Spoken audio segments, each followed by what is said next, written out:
Hey folks, Roland Martin here. We have a fantastic show lined up for you today. First, we're going to talk about in Dallas, where a police officer is free on bail after this strange, she said that she shot a black man who she thought was in her apartment accidentally. Yet she lived on a different floor from him. And now her story has changed. We'll talk with Lee Merritt, who is the family attorney for the man who was shot and killed. A strange story out of Dallas. Also, lots of conversation continues about Serena Williams. She lost the U.S. Open to Naomi Osaka on Saturday. Yet people are still talking about the controversy over a game being taken away from her and also her reaction. We'll hear from Billie Jean King, Martina Navratilova, and also Stephen A. Smith. Lots of discussion on social media. Folks are also angry about a cartoonist who depicted Serena, some say, in a racist way. We'll have that story as well. And speaking of the issue of race, the mayor of a small town in Louisiana has now blasted Nike and ordered that no Nike gear be bought from in that city for any athletic reasons. We'll talk with Jarvis DeBerry, who is a columnist for NOLA.com, about this strange story. Also, folks, what is blockchain technology? We've heard this all over the place. Blockchain and new technology. Well, Howard University, they've got a conference taking place as we speak. We'll have one of the organizers of that conference right here on the show talking about that. We've got a jam-packed show for you. Folks, it's time for us to bring the funk and Roland Martin Unfiltered. Let's go. He's got it. Whatever the biz, he's on it. Whatever it is, he's got the scoop, the fact, the find. And when it breaks, he's right on time and it's rolling. Best believe he's knowing. Putting it down from sports to news to politics. With entertainment just for kicks, he's rolling. It's on go, y'all. It's Roland Martin, yeah. Rolling with Roland now. He's funky, he's fresh, he's real, the best, you know he's Roland Martin now.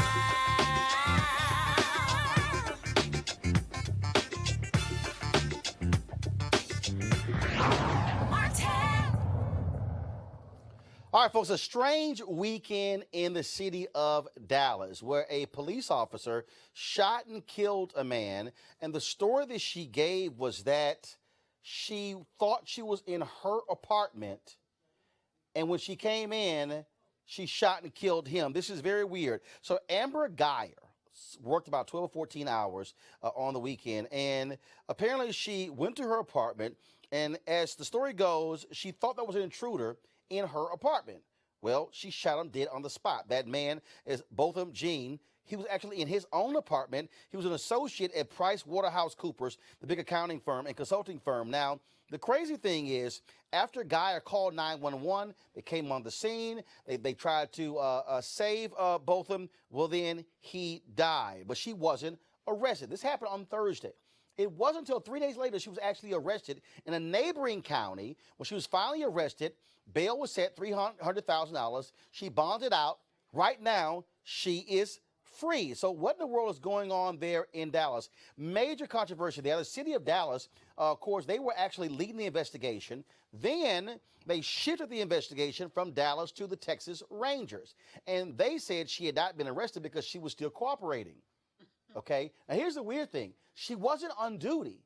So she shot and killed this man, but they're treating her like she was actually on duty. That also doesn't make sense. Now it's something different. Now her story is changing. Well, the initial story she gave is that she had issues unlocking the door. He comes to the door in his underwear, opens the door, she shoots him. Her new story is that she stepped in, saw him, ordered him to back up. It's all crazy that's going on. We're going to talk with the family attorney, Lee Merritt, who's also been hired in this case along with Ben Crump. But first, this is Botham Jean's mother speaking at a news conference earlier today.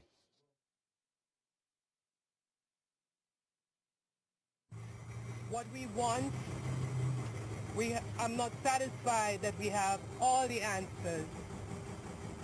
And the number one answer that I want is, what happened? I have asked too many questions and I've been told that there are no answers yet. I'm looking forward to all of the powers that be to come up with the answers to make me more satisfied that they are doing what is in the best interest of getting justice for both of them. All right, folks, we're going to be talking with Lee Merritt, of course. He is the attorney for the family in just one second. But first, I want to go to Avis Jones-DeWeaver, who's one of our panelists. Of course, she is lifestyle strategist, leadership strategist, and author of How Exceptional Black Women Lead. This is a weird story, Avis, because the story, again, is changing. Mm-hmm. It's changing. She doesn't get arrested. 3 days go by. City of Dallas, they're leading it. And all of a sudden, the Texas Rangers are involved. And, again, this wasn't an on-duty shooting. Right. They literally are treating her as if she did this on duty. Absolutely. You know, one thing that doesn't change, Roland, the truth. The truth doesn't change. So the fact that she has already shifted her story so drastically raises all sorts of red flags for me. Quite frankly, initially the story raised all sorts of red flags for me. If it sounds ridiculous and unbelievable, it probably is unbelievable. Well, and the fact that it shifted even gives more credence to the fact that she's lying. Well, and what's weird to me is, again, this whole idea of I thought it was in my apartment. First of all, her apartment is on a totally different floor than his apartment. Yep. We also know that there was a red mat that was in front of his home, his apartment, that wasn't in front of hers. Absolutely. And then now the story is changing. And so it's just like I don't understand how all of a sudden you get mixed up. I've never gotten mixed up. I haven't going either. to the wrong apartment. I haven't either. And, you know, there's furniture.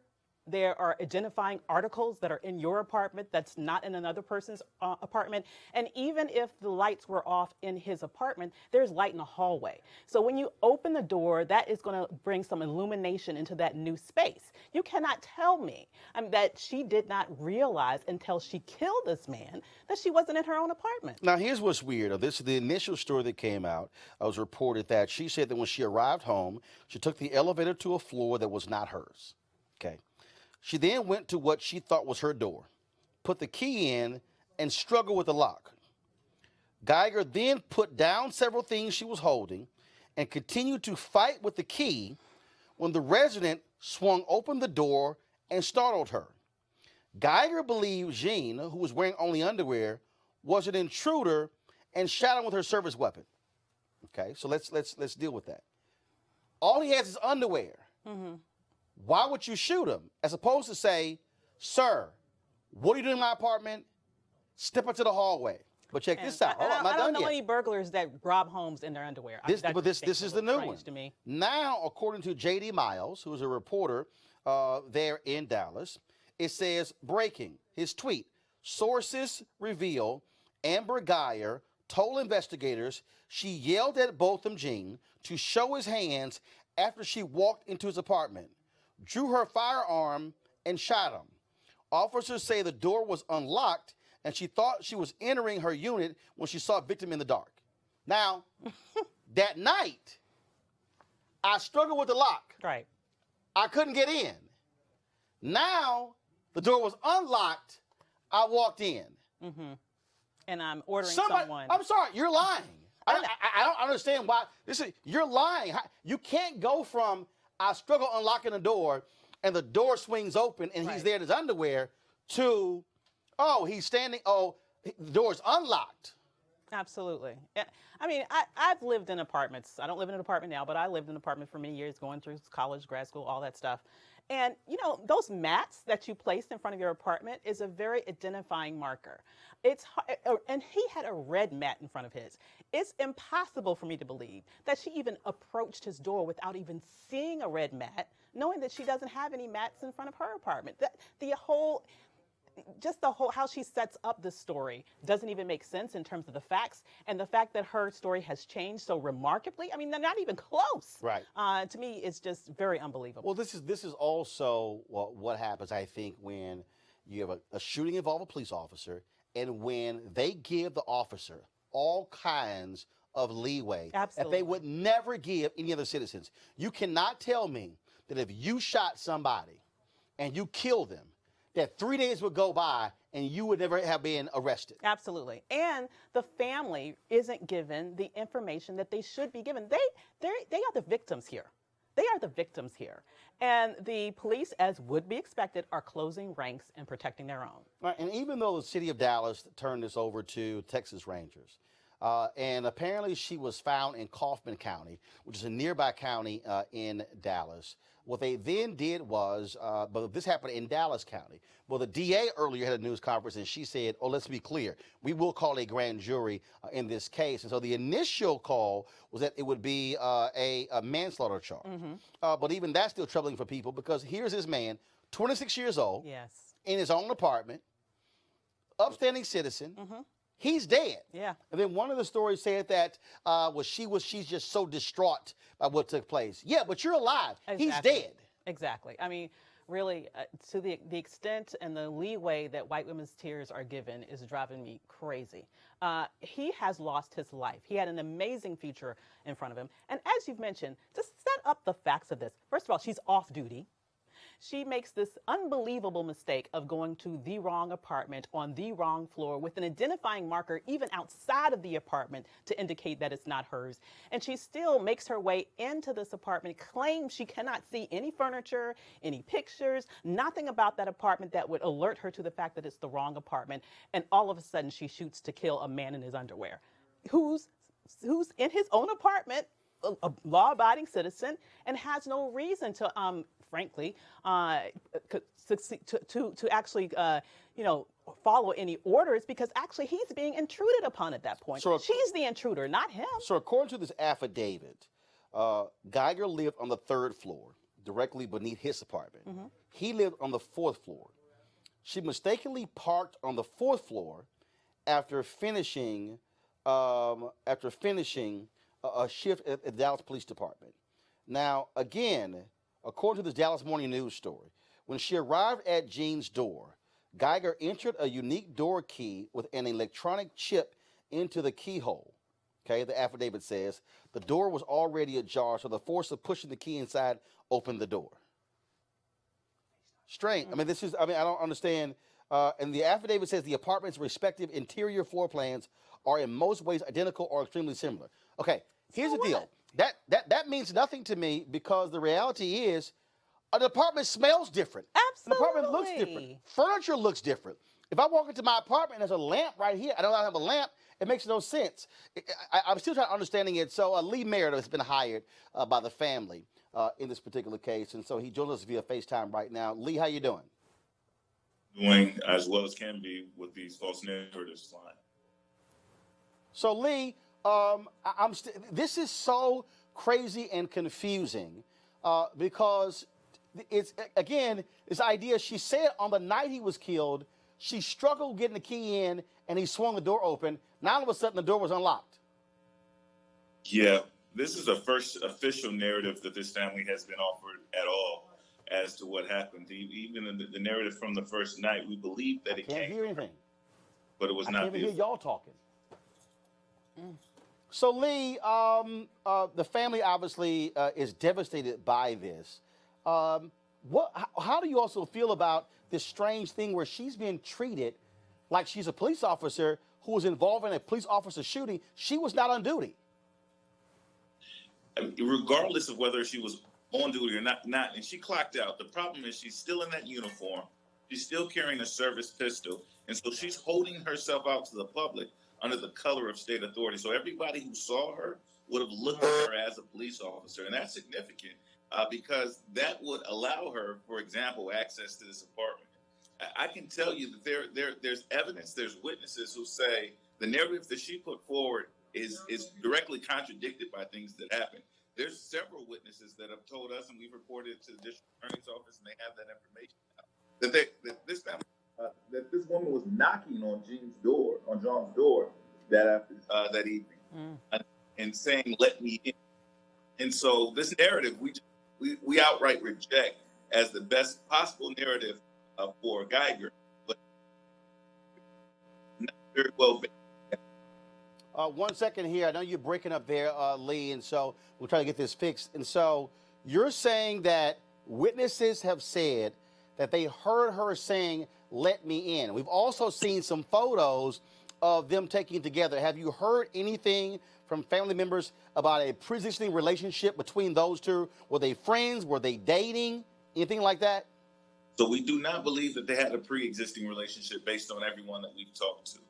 The only ideal of a relationship is that she was in an apartment directly below his that we previously received noise complaints about stomping around upstairs. And so that's the extent of the relationship. We've been able to discover that she complained about him making too much noise upstairs. But we have corroborated witnesses who say that she was banging on the door, that they heard that it drew their attention, and that she was screaming, "Let me in." Now, to your knowledge, has the Texas Rangers talked to those people? Because, again, that totally contradicts what she is saying. I'm looking here, again, this Dallas Morning News story, where they claim in this affidavit, she said she saw a large silhouette, someone she thought was being burglarized. But, again, it says she gave verbal commands that were ignored, fired twice. Jean was struck once in the torso. She turned on the lights, then went to the front door again and realized the apartment wasn't hers. I'm still confused because this affidavit is different than what she said right after the shooting. Yeah, it's contradicted by her own testimony.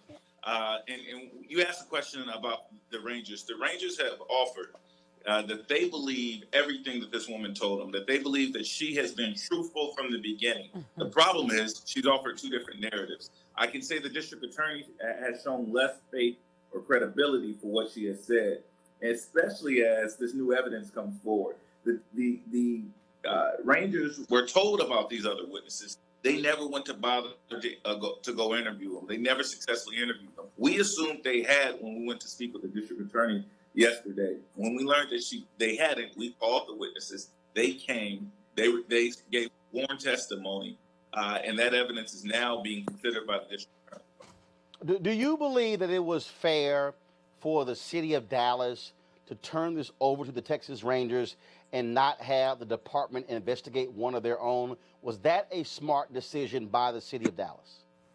I think that it was a smart decision by the city of Dallas only in this regard.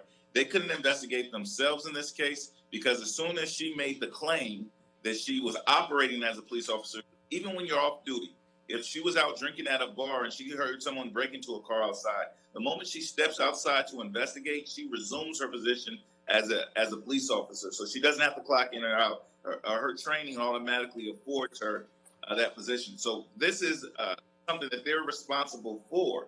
And so they had to bring someone else in. I don't think it was wise to bring a Ranger. That's what the Dallas Sheriff's Department for. And say that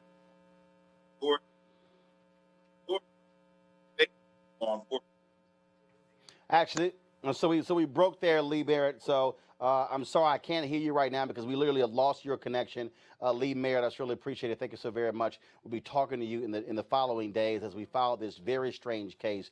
Again, folks, Amber Geyer, she actually made that bail. She is out. She is free as we speak. And so this new affidavit is now showing something totally different in the initial story that she gave us. We'll be following this story. Going to a break right now. We come back. Drama surrounding Serena Williams. Even though Naomi Osaka is a U.S. Open winner, everybody's talking about Serena's behavior. Was Serena right or wrong in the way she responded to the umpire's decision? We'll break that down next, right here on Roland Martin Unfiltered.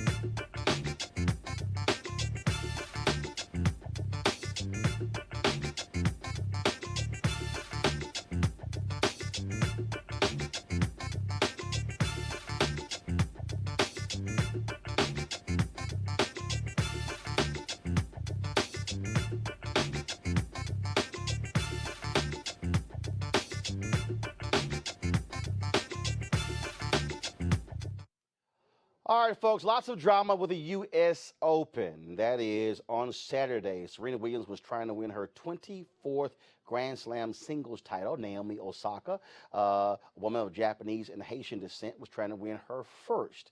Serena lost the first set 6-2. Then all of a sudden, she almost could have gone up 4-1.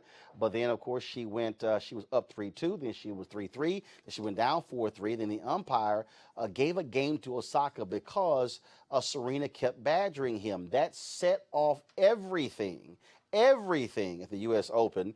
Osaka went on to win in 2 sets, but no one's talking about her. It's still about Serena. Now, Serena says she was standing up for her rights as a person and as a woman, but folks were divided about whether she deserved the punishment. This is what tennis great Billie Jean King wrote in the Washington Post. Quote, Did Ramos treat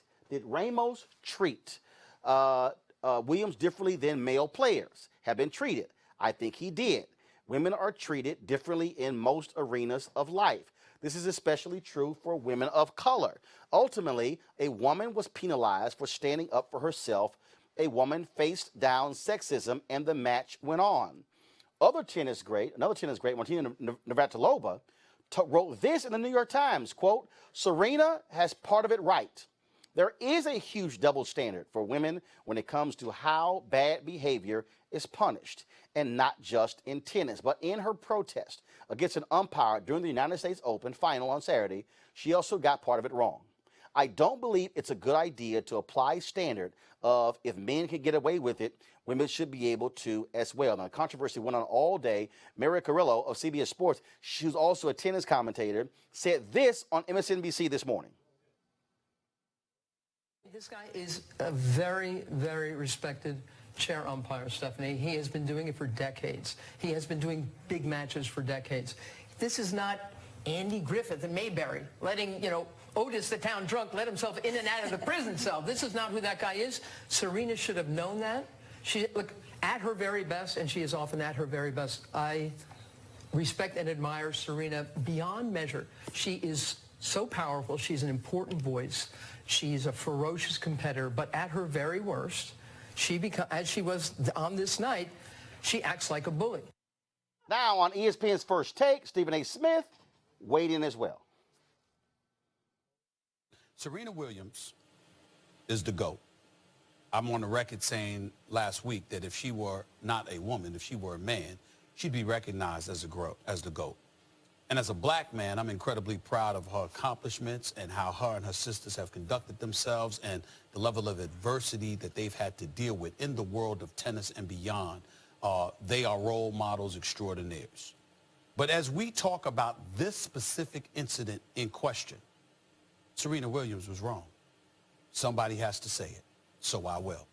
The reality is that this referee, when Serena Williams brought the issue of gender and sexism into the argument, that's when she lost. Vanessa DeLuca, former editor-in-chief of Essence Magazine, wrote a piece in the Washington Post. I want to chat with her right now. Vanessa, how you doing? Doing great. All right, Vanessa, so you make the argument that what Serena experienced on Saturday is what black women deal with all of the time. Explain that. What I was really saying is that whenever a black woman decides to speak up and defend her integrity, it's automatically seen as a threat. It's automatically seen as something that she's an angry black woman, that she's being too emotional. And I don't believe that that was what was the situation that was happening with Serena. And so what was the case? I mean, do you believe that she reacted too emotionally? Do you believe that she was out of bounds, that she should have dealt with it later? Because in the moment, she was in a match. The coach later admitted what he did was wrong.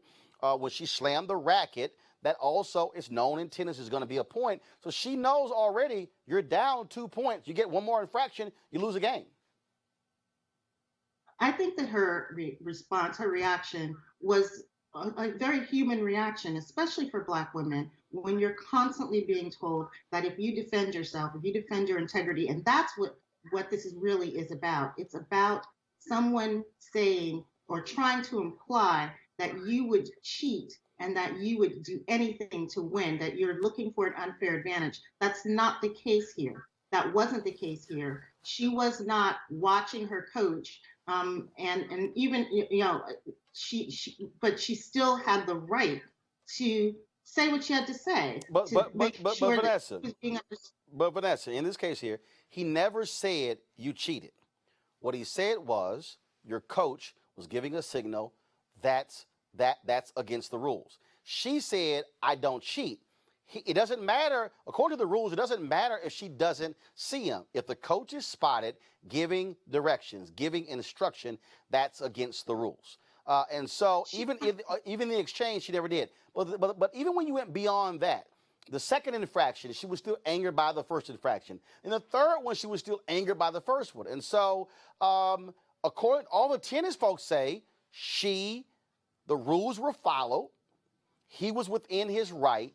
And here's first of all, he was in his right, and that she should have handled the situation better. What say you? I missed a part of what you were saying, Roland. But what I'm trying to say, and what I think people are missing, is that now it's being characterized with language that's saying she was, that she was being a bully, that it was an outburst, that all this language that's wrapped around this is now making it appear that she was not justified in her opinion. She was trying to defend herself because her integrity matters to her. This is a woman who's won 23 Grand Slam singles titles. She clearly knows the rules of tennis. She clearly knows the rules and regulations. In this particular instance, something was triggered. And I believe that it's something that Black women go through in everyday life. This feeling that if you speak up for yourself, you're going to be penalized for it. And that's what happened here. All right, Vanessa DeLuca, we appreciate it. Thank you so very much. I want to bring in my panel now. Of course, still with us is Avis Jones-DeWeaver. Joining us is Republican strategist Rena Shabarara and also Eugene Craig, CEO of the Eugene Craig Organization. Rena, I want to start with you. And so I want to get your perspective on this because, again, when you look at what happened, this thing, first of all, let me say this here. It's unfortunate that we're not talking about Naomi Osaka, who had an incredible performance. And let's just be real clear. She was beating the brakes off Serena Williams, okay? I watched the whole match.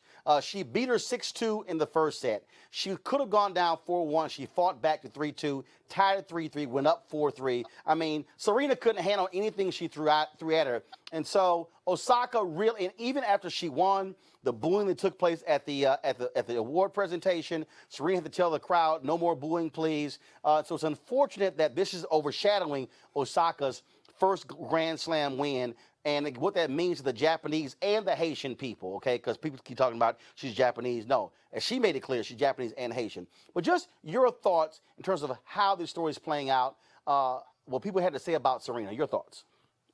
I think it's unfortunate how two women of color are losing out here. I mean, just the whole story, how it's being talked about in society, how people are perceiving Serena's actions, how people are overshadowing the great win by this young woman who idolized Serena. It's all really terrible, and all it leads to is two really competent, accomplished, strong women of color completely just losing their story, losing their moments of glory.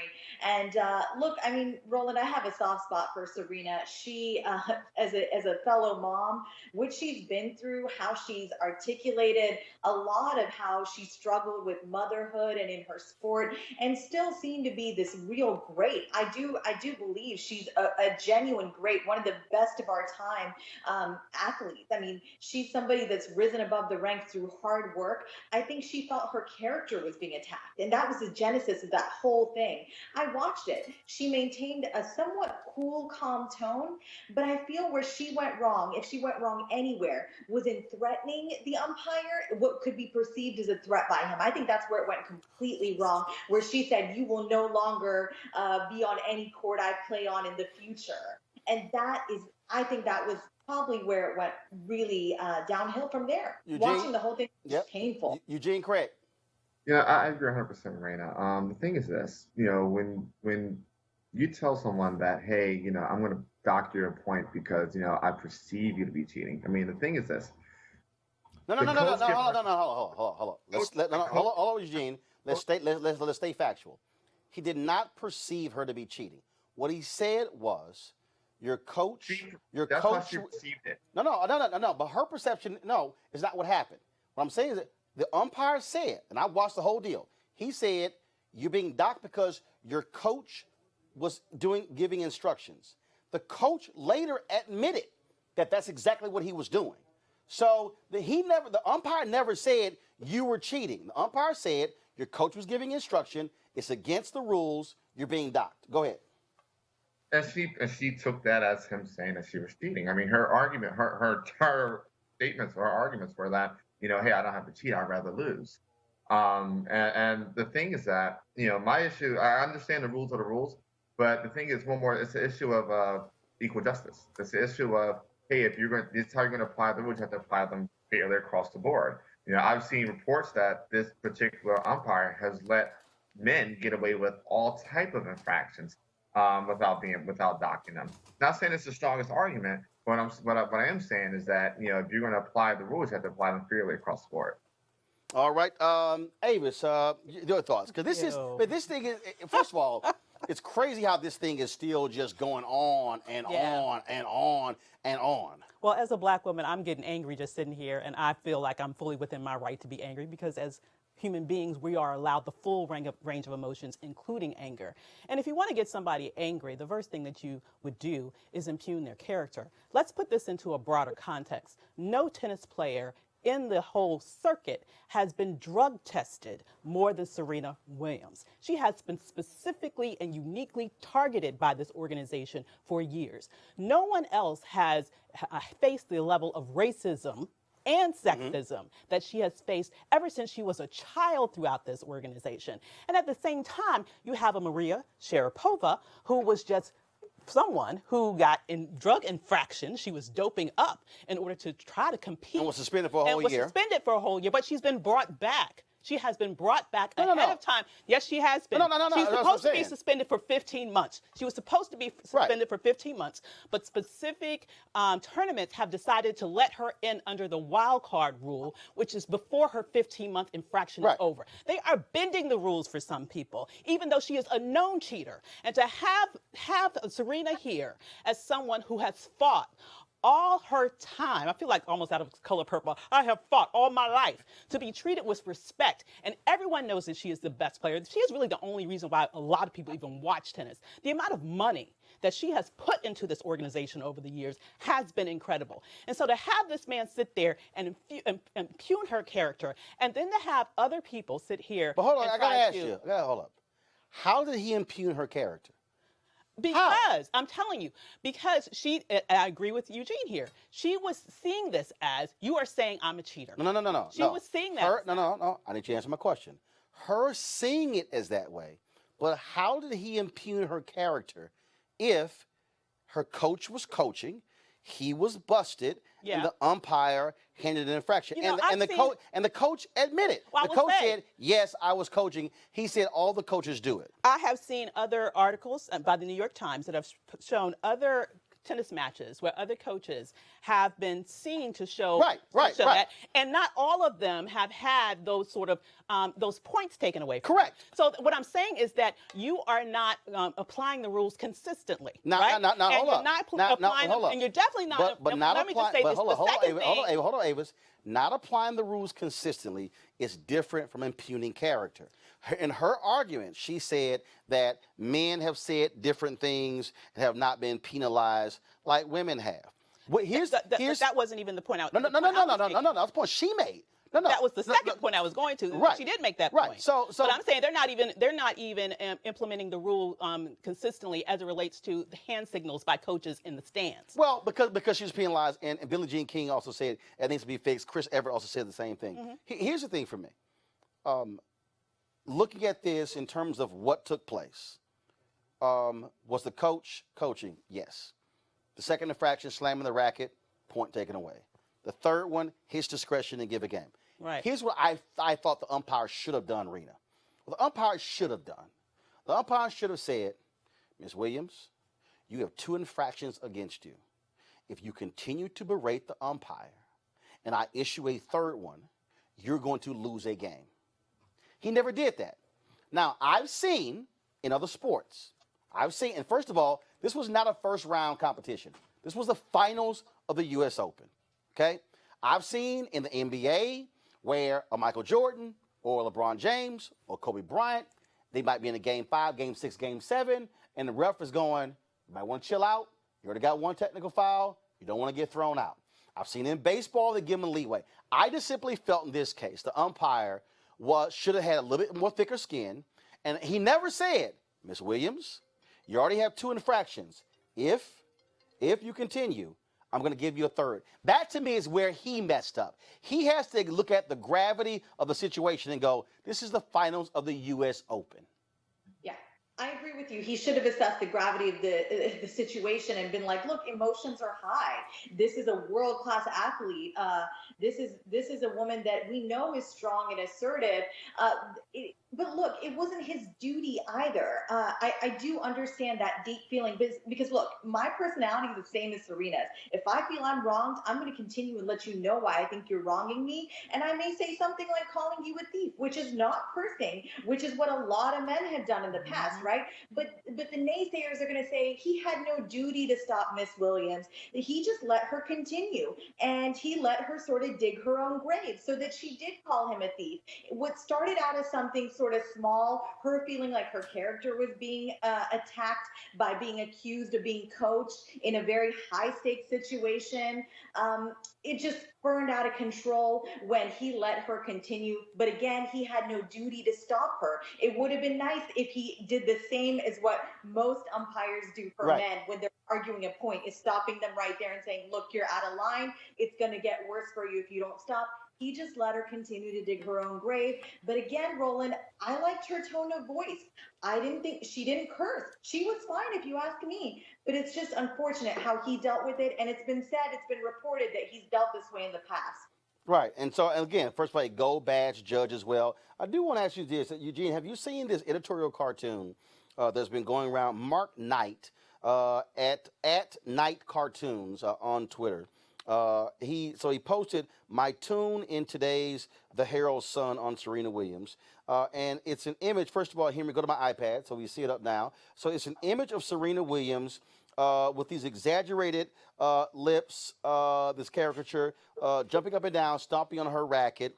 And then in the umpire, he's telling Osaka, which first of all looks like a white woman because it has blonde hair.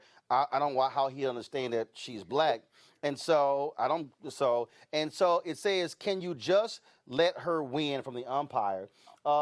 This has even stirred up more controversy. People feel as if this is a throwback to racist cartoons. And in fact, the National Association of Black Journalists, they have issued a statement condemning this cartoon as well. I'm going to read that statement in just once. In fact, let me go ahead. I'm going to pull up in a second. So, Eugene, have you seen this cartoon?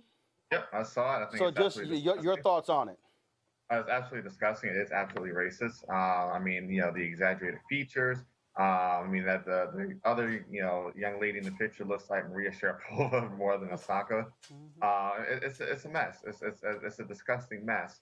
And he should be rightfully blown up over it. Avis? Yeah, it is absolutely beyond the pale.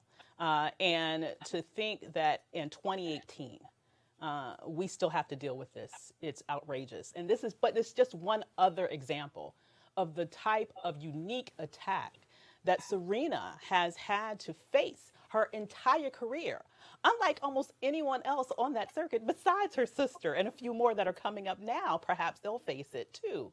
But because she's so good, let me just be very frank here. Because she's so good, many people hate her. Because she's so much better than anyone else, and she's in that skin, and she's unapologetic about loving who she is. Rena, I'm going to read for you this National Association of Black Journalists. I'm a board member of NABJ. Headline, here we go to my iPad, please. Headline says, NABJ denounces Herald Sun cartoon of Serena Williams. The racial, and I'll blow this up here, the racist cartoon of Serena Williams and Naomi Osaka by Mark Knight of the Herald Sun is repugnant on many levels. The September 10th cartoon not only exudes racist, sexist caricatures of both women, but Williams' depiction is unnecessarily Sambo-like. The art of editorial cartooning is a visual dialogue on the issues of the day, yet this cartoon grossly inaccurately depicts two women of color at the U.S. Open, one of the grandest stages of professional sports. This was issued by the National Association of Black Journalists and the NABJ Sports Task Force. And Serena, now we have with this cartoon, and now you have, again, you got different folks. Billie Jean King, a tennis great, who calls a double standard. Martina Navratilova, who says Serena, frankly, took it too far. It is still interesting to me that here we are, 48 hours after this great match, and again, an unbelievable win by Osaka that we're still discussing, and how race and gender are all tied up in this story. Yeah, that cartoon was not just racist. I mean, I cannot believe in 2018 there's still illustration out there depicting Black people looking like monkeys. And I mean, this is ridiculous. I'm so sick of this. Just people of color, we're being boxed in. We continue to be boxed in, looking like a particular thing. Serena, not only was this racist, this was sexist. I mean, just totally squaring her looks and making Osaka look like a twerp. And this is absolutely, there's no place for this. And until people start to talk about that, how that's a bigger problem rather than Serena defending herself on a court where, frankly, she's earned the right to do that. And I think I just want to go back to the fact that I saw her do it in a respectful manner. She wasn't out of control. She was just trying to state a point, but people still come back and they still throw race on it. They still throw gender on it. When are people going to start looking at other people like, look, that's just a world-class athlete, and we want these good role models for our young people out there? I'm sickened by it. I think there should be some serious backlash. I'm hoping that as we continue to see this story talked about in the mainstream news cycle, that we start talking about how we're depicting people of color, particularly Black women, as angry and monkey-like and just disgusting. I'm so beside myself in anger with this. It just makes me sick. Hold tight 1 second. When we come back, we're going to talk about a white mayor in Louisiana saying, my city, we ain't buying no more Nike gear because of them standing with Colin Kaepernick. That's next on Roland Martin Unfiltered.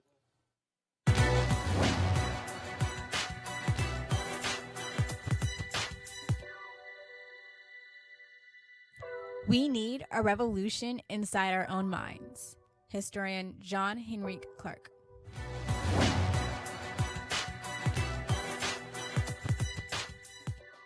All right, folks, this weekend, the NFL return. I didn't watch any games. I told y'all, long as Colin Kaepernick and Eric Reed are not in the NFL, they're being whiteballed, I'm not going to be watching any games whatsoever.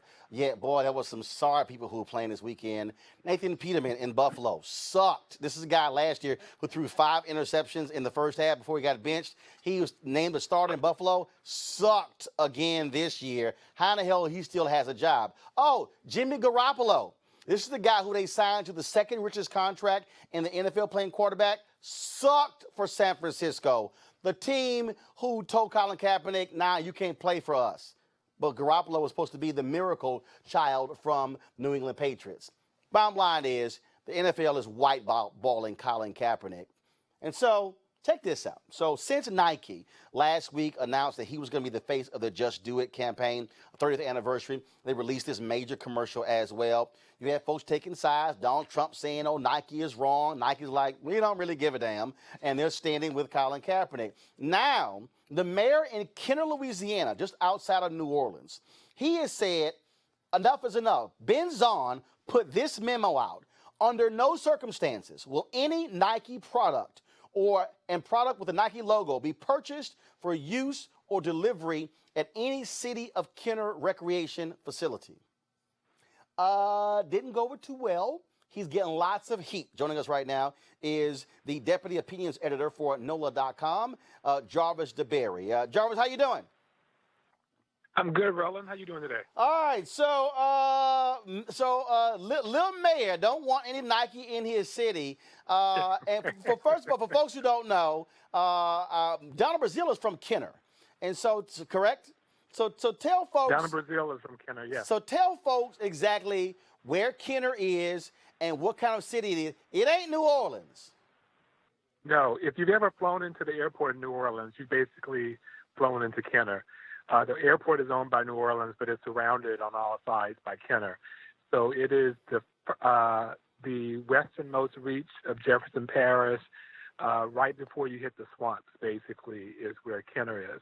But no, it's not New Orleans, but it is remarkably diverse for the metro area. And I think that's what got a lot of people in Kenner really upset about this. Like, look, we're not offended by Colin Kaepernick, so why is the mayor trying to ban, apparel from all the city's recreation facilities? It's not something that seems to be embraced by the people in Kenner themselves. And he's getting lots of pushback. This has not gone over well. No, it hasn't. I mean, he's been really excoriated on Twitter and become like a pretty much a laughingstock. It's difficult to figure out what his motivation is for this. Some people are speculating, this is kind of the red meat that a lot of politicians want to throw out there in preparation for the next campaign. I'm not sure what his motivation is. He did not even publicly release the memo. I mean, it was an internal memo that got leaked on Facebook on Sunday morning. And so he seems to have been a little bit caught off guard by the blowback because, it was yesterday morning when all this started circulating, yesterday afternoon when NOLA.com published a story about it. And it was about 24 hours after that he finally got around to making a statement. And it was a pretty puzzling statement. I don't know if you read it or if you pulled it up. Have you seen the statement? Yeah, I did. And did you find it bizarre? Well, first of all, this whole deal of, you better get permission and before you buy anything. It's like, dude, seriously? Yeah, and these are booster clubs. So, I mean, it's not like it's money being spent by the city of Kenner itself. It's people raising money for their kids' athletics. If you want to sponsor a team, if you go to a business and say, hey, Mr. Business Owner or Miss Business Owner, can you sponsor my child's team? And that team buys some Nike gear.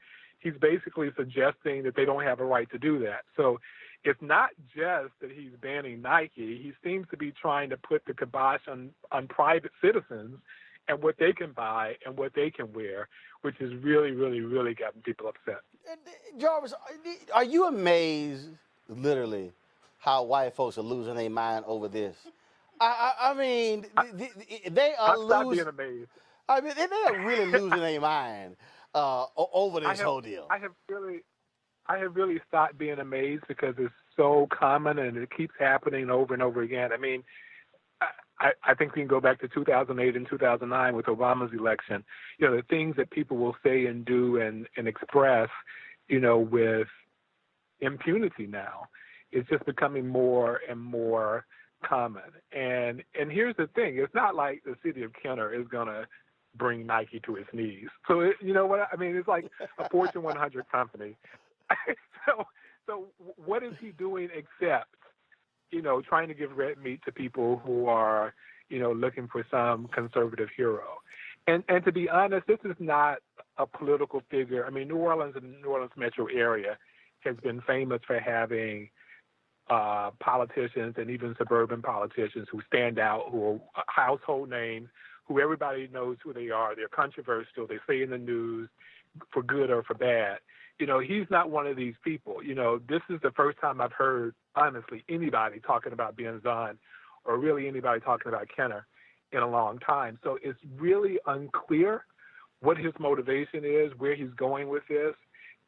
One of the city councilmen, whose name is escaping me right now, but he responded to the Facebook post like, this is not clear with the council. I don't know anything about this. I don't approve this.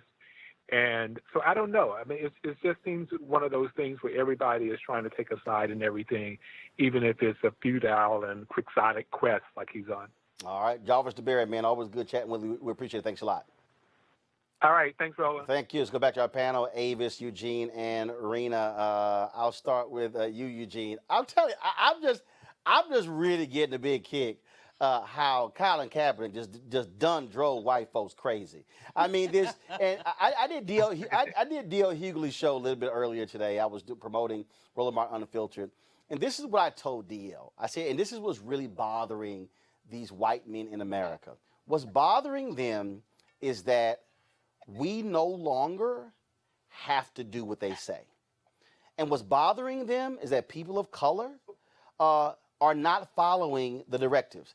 In America, they've always established the standard for values, for what we should think and what we should say. America's now changing, and people of color are saying, no, I don't really give a damn what y'all think.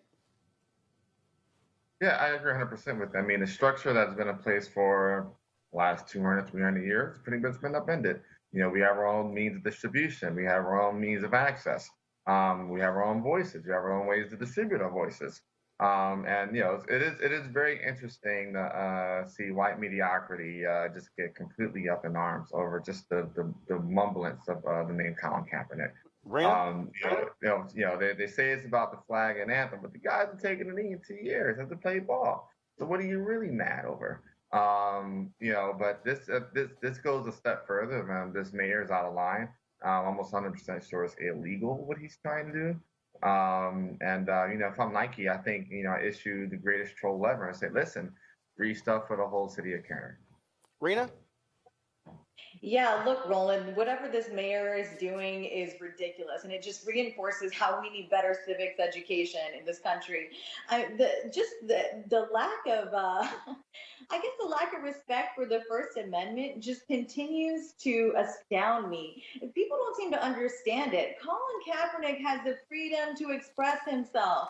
How many times do we have to say it? But the thing is, you're right. People of color are not on the same level as white people in this country. And now that we have purchasing power, now that we have sort of seemingly equal rights in society, where we're at is a place where they want to sort of paint this with the broad brush of they're not being patriots. They're being disrespectful. They don't care about our armed forces. What about freedom to express ourselves? If we take it away from one person, we endanger the rest of us. And it just astounds me that Donald Trump, the quote-unquote Republican that he is, and the quote-unquote Republicans that support him, they talk about freedom and liberty, and that seems to be at the core of everything they are fighting for, that what's good in America, and that's what's going to make America great again, is all of us having freedom and liberty. They don't believe in it for people of color, particularly Black people and Black athletes. So we just need better civics education in this country so we can just these ignorant people will just sit down and realize that their argument holds no water. Avis. Colin Kaepernick can do what he wants, and Nike was right to feature him. Absolutely. Avis. Yeah, the problem is I don't think this is based in ignorance. This is based in white privilege and the desire to hold on to it for the very last breath, okay? These people aren't stupid. What they are, though, is they are offended by what they perceived as an uppity Negro, okay? And they cannot handle the fact that this is a talented Black man who has the right to say what he wants to say, and they cannot do anything about it, even when they are flamed up by the racist in chief that's sitting over there in the Oval Office right now. All right, then. Avis, Rena, Eugene, I certainly appreciate it. Thank you so very much for joining us today. Folks, going to a break right now. Mario Van Peebles has a new movie coming out on Friday. It's called Armed. Yours truly had an opportunity to play a role in that film. Here is the trailer. Check it out. With loving and respecting your wife. Amen. I've been loving and respecting my wife for 18 years. Even my girlfriend knows that. Turn the TV up. There's been another mass shooting today. I take a lot of heat where I say guns, you gotta have them. This sort of thing just seems to be happening with more and more frequency. Man down! We need backup! Chief, you need to see this. Get out now! Something happened to us in that raid, Chief. We were exposed to some sort of chemical. Here we go. We're just gonna go down the dark hole of conspiracy theories. This mission requires that we stay cool. Cool breeze, baby. We do not recognize the federal government. They're gonna recognize you. We don't know who's messing with our heads. We're just looking for some answers. Are you off your meds? I did a little bit of research on you. A lot of people think I'm like a ticking time bomb. Other people say, hey, look, this guy is a public hero. All I can tell you is killing those bad guys felt like the right thing to do. How's this crazy fool gonna know who's the bad guy? They're messing with our Second Amendment, Chief. I'm an American. I have the right to bear more arms than anybody on this planet. He's got a gun! You're crazy. I'm sorry. Boobs or booty? Booty? Don't write no check with your mouth, your ass can't catch, huh?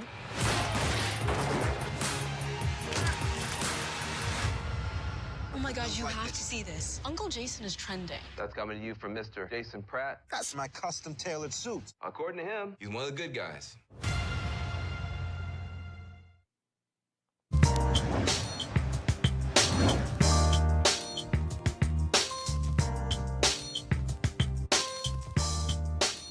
All right, folks, our HBCU Giving Day is Miles College, please. Bring the graphic back up, please.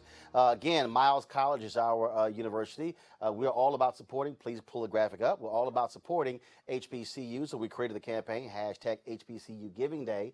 If you want to support Miles College, founded in 1898, please go to miles.edu. That's miles.edu if you want to support another HBCU. That is great. They need your support because we need to ensure that we are educating our own all across this country. And so congratulations on Miles being our HBCU Giving Day school. All right, folks, there's always talk about technology. There's always something new coming out. Of course, this is a digital show here, and you've been hearing about cryptocurrency and blockchain. And you're probably going, what the hell is blockchain? There's a conference taking place right now at Howard University called the Black Blockchain Summit. And folks all across the world are there talking about what is happening with this technology. And so I wanted to explain to you, because you've probably been hearing about it. We should be in the know. So joining us is Sinclair Skinner. He is the founder of BitMari. How you doing? Oh, awesome. Thank All you right, for being here. Well, glad to have you here. So what is blockchain? Blockchain is this great technology. It's allowing us to transfer value without going through the banks, without going through PayPal. So it's a new way. It's like digital information that allows us to transfer value. Okay, so what is that? So, I mean, how does it work? So, I mean, I'm standing here, I've got 2 iPads, I've got an iPhone, and so, and when you say transfer value, is it money or is it anything? So it's like data. It's like just like you send a picture to someone, that's data, but that data is not encrypted. So people can duplicate it or counterfeit it. With Bitcoin blockchain technology, you actually have now a way to take data and encrypt it, where now there's only one person possessing that data, and we can verify there's nothing else, you can't copy it. So now we can now transfer value anywhere in the world that's encrypted. Okay, so how do we use it? So what are the uses for blockchain? Well, that's and also, hold up, before you answer the question. What's the difference between blockchain and cryptocurrency Bitcoin? Is it the same or is it different? These are more specific categories. So you have the internet and you have mobile apps. They all fall into something that we actually use the internet to do. Okay. This is a small category. At the conference, we're going to be talking about how we can use it for social justice, securing information that the police have on us. If you have a bad cop, how do we take that information and secure it, encrypt it so no one can tamper with it? So there's like already coming ideas out of this conference about how to apply this technology. So we got one more day left. We have a conversation, environmental justice. We're talking about how we can how we can use this technology to create education systems where we can secure the actual curriculum, secure the students' grades, doing things that we couldn't do before this technology. So when you say secure it, I mean, let's just say it's you and I who are communicating, and so you want to send me something. Okay, so let's use your example. We've discovered the background of this particular police officer involved in the shooting. Okay, so walk me through how you are getting the information to me. How does it work? Awesome. So blockchain is literally blocks of data connected together, date stamped and secured, so that in order to change the first piece of information, by the time we get to this 1000th block, to get to this first one, you have to undo all this information. You have people processing this information in a decentralized way. So how is it sent? So I have it on my computer. Right. Okay. And so I want to get it to you. What am I doing? How am I sending it to you? All right. So you have two pieces of information. You have a public address and a private address. Your public address is like a bank account. You give it to me, I can actually send money to you, but I can't take money out of your bank account. Right. Then you have a private key, a private account number, which is actually like a PIN number for a bank. So I can send you value. If you give me your Bitcoin or your crypto address, I can send you crypto to that address. Only you, though, can unlock its value or manipulate its value once it's in your address with your private key. So that's how it works. So it's two pieces of encrypted information. One you can share with everyone, I can't take out, and one is the one that actually allows you, like your PIN number, to access the money inside. Okay, and so when you say it can be used for social justice, how? I get money, because like right now, if I want to send my niece some money via PayPal, okay, she can give me her email address, I put it in, she's under her family and friends, she isn't charged anything for it, and then boom, I can send $100, she's got $100, okay.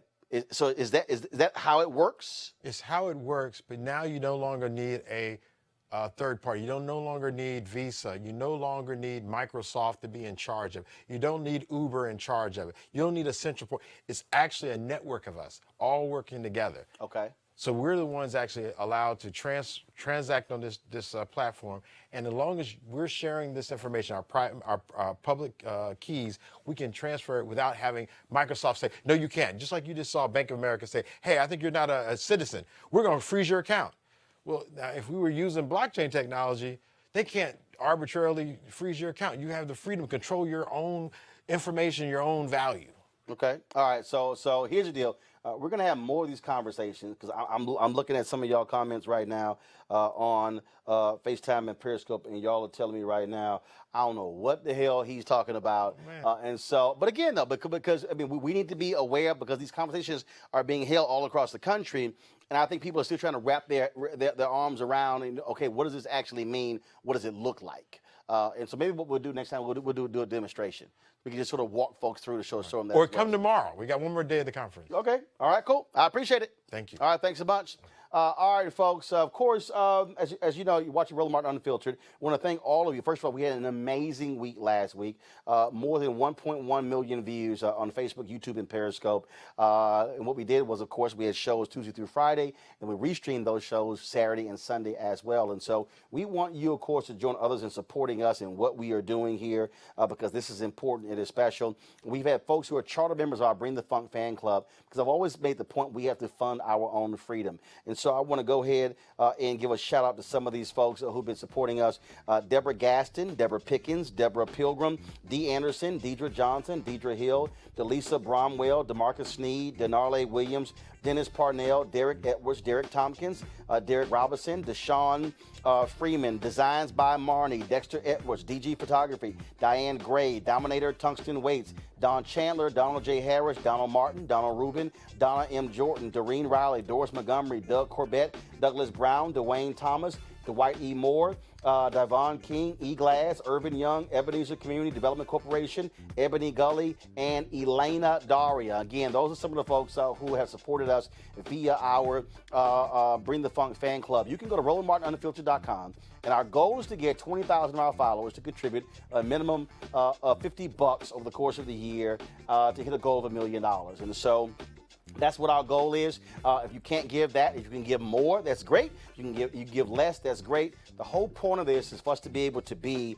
as independent as possible in bringing you the news and information that you want and desire. And so go to RolandMartinUnfiltered.com. Also, folks, if you missed last week's show, all you got to do is you can go to Facebook, YouTube, or Periscope and actually watch the shows. They're all on there. Or you can subscribe to our audio podcast and our video podcast on Google Play and iTunes. You can download those and watch them on the go. And the last thing, you got to do me a favor. There are a lot of folks out there who are fans of mine or who are older and they don't know anything about the technology stuff. I'm going to need y'all to help them set this up on their phones, set up the live notifications on Periscope, on Twitter, on YouTube, on Facebook as well. Help your grandmother, your grandfather, your mom and dad, aunt, uncle out. In fact, last week my dad sent me a text because he said, hey, I was able to watch your show through Apple TV through the big screen. So he didn't want to watch it on the phone. So now he's able to watch the show on the 50-inch screen at the house there. And so I want you to do the same thing as well. Folks, thank you for watching us today. Don't forget the restream, Roland Martin Unfiltered, 10 p.m. Eastern, 2 a.m. Eastern, 6 a.m. Eastern, 10 a.m. Eastern. Be sure to tell a friend. This show is all about you, speaking of your interests and your concerns. Y'all have an absolute great night. I'll see you tomorrow. Holla!